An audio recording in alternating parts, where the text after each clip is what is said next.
Moi, mettons, j'ai appris à coucher avec des gars. Je m'en sers plus, là.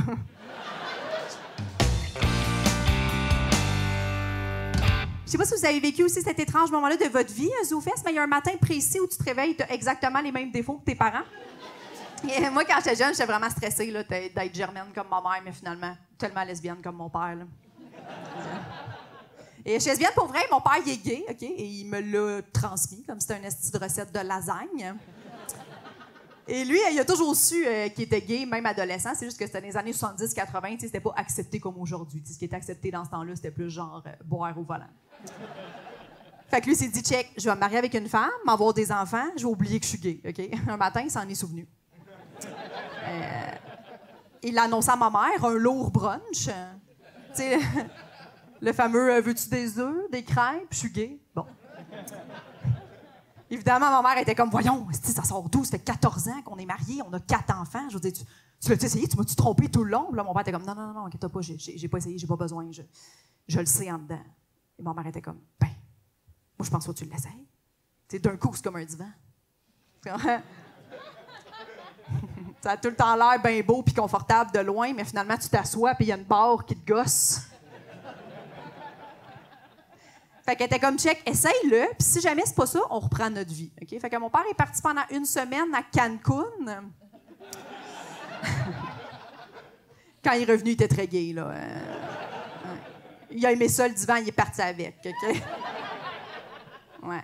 Et après un spectacle, il y a déjà une madame qui est venue me voir, puis elle me dit, est-ce que c'est vrai que toi et ton père, les deux, vous êtes gays? J'étais comme, oui, c'est vrai. Elle fait, ah ouais, 2 dans la même famille, hein? C'est beaucoup. Et c'était pas c'est beaucoup, genre, hey, c'est un beau buffet, là. C'était plus c'est beaucoup. Il faudrait pas que ça déborde, hein? On peut-tu mettre un bouchon là-dessus, là, les gays? C'est là que tu vois que coucher avec quelqu'un du même sexe, c'est encore vu comme quelque chose de quand même négatif, tu sais. Et moi, je pense que ça devrait pas l'être. Moi, je pense que ça devrait être vu comme une connaissance, un acquis que tu as dans la vie. Tu sais, même si tu t'en sers plus après, là. Moi, mettons, j'ai appris à coucher avec des gars. Je m'en sers plus, là. C'est juste que je l'ai. C'est dans une liste quelque part, de quelque chose que je sais faire. Ça devrait être ça. Ça devrait être un acquis, une connaissance, même si tu t'en sers plus jamais de ta vie. Tu sais, comme un deck en orélette ou du rollerblade. Tu sais, si c'était vu comme ça, il n'y aurait plus de coming out à faire, ça serait bien moins lourd. Parce que si c'était juste vu, mettons, comme une connaissance, mettons, t'apprends une nouvelle langue. Jamais tu vas réunir tes parents un vendredi soir en faisant « OK, papa, maman, c'est dur. » Bon, je pensais jamais vous annoncer ça, mais pendant la pandémie, là, j'ai downloadé une application.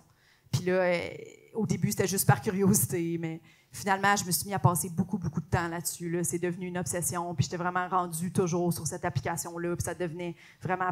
Ça prenait beaucoup de place dans ma vie. Puis là, maintenant, ben, j'ai une bonne base en espagnol. Mais inquiétez-vous pas, là, tu sais, je me considère pas bilingue, là, tu sais. C'est juste que des fois, en voyage, je vais l'essayer. Moi, je suis contente de ne pas avoir déçu mes parents quand j'ai fait mon coming out. Ça les a pas déçus parce que moi, je les avais déjà déçus avant. Ouais. Moi, j'avais déjà déçu mes parents parce que moi, je suis l'aînée de 4 enfants. OK? Je l'ai dit tantôt qu'on était 4 chez nous. Je ne sais pas s'il y a des gens, par applaudissement, dans la salle qui sont les aînés dans leur famille.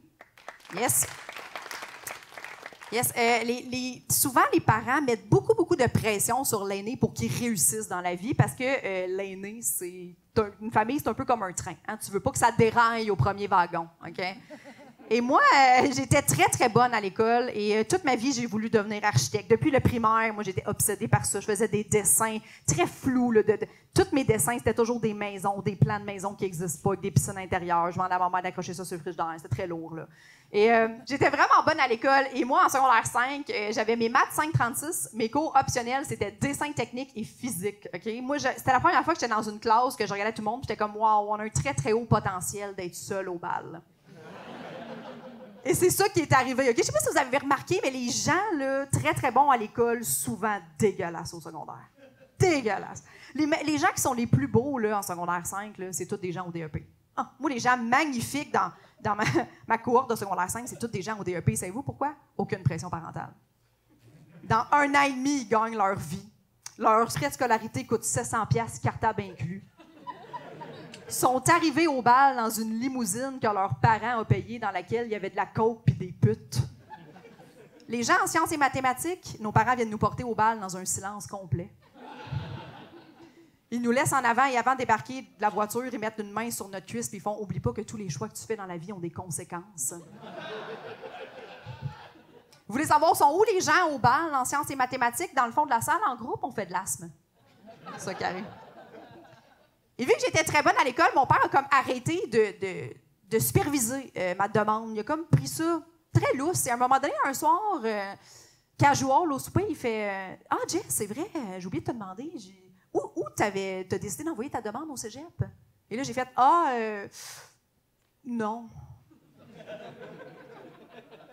Et là, il était comme « Qu'est-ce que tu veux dire, non? » J'ai dit « Ben, non, j'irai pas au cégep, là. » Puis il est comme « Ben voyons, il dit, tu sais que si tu vas à l'université, pas au cégep, c'est nous qui payons, c'est gratuit, là. » Puis là, je suis comme « Oui, mais là, en ce moment, tu sais, ça fait 3 mois que je travaille au McDo. Et ils m'ont offert le poste d'assistante gérante et je pensais accepter. » Mon père était comme...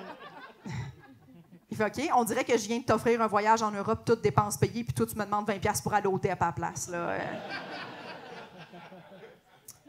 Et là, j'ai fait « Oui, mais c'est parce que si je vais à l'université, je vais être obligée de moins travailler. Puis là, en ce moment, ben, je travaille pour me payer de la sangria. Fait que si je lâche le McDo, est-ce que tu vas payer ma sangria? » Mon père a fait « Non. » Puis j'ai fait « Ah, ben je choisis la sangria. » Mais je n'ai pas fait dérailler le train, la gang, OK? Parce que c'est ça que les parents oublient, c'est que les autres enfants, après l'aîné, ce ne sont pas des imbéciles. OK? Eux autres, ils ont juste fait « Hey, regarde, on se détache du train, OK? On se détache. On la suit pas. C'est une pure conne, cette fille-là. On la suit pas. » Mes frères et sœurs ont très bien réussi dans la vie.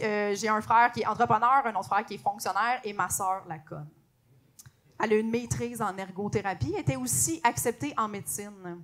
Elle, en aucun cas dans sa vie puis dans ses études, elle s'est dit « Hey, j'aurais peut-être allé rejoindre ma sœur faire des frites. » Non.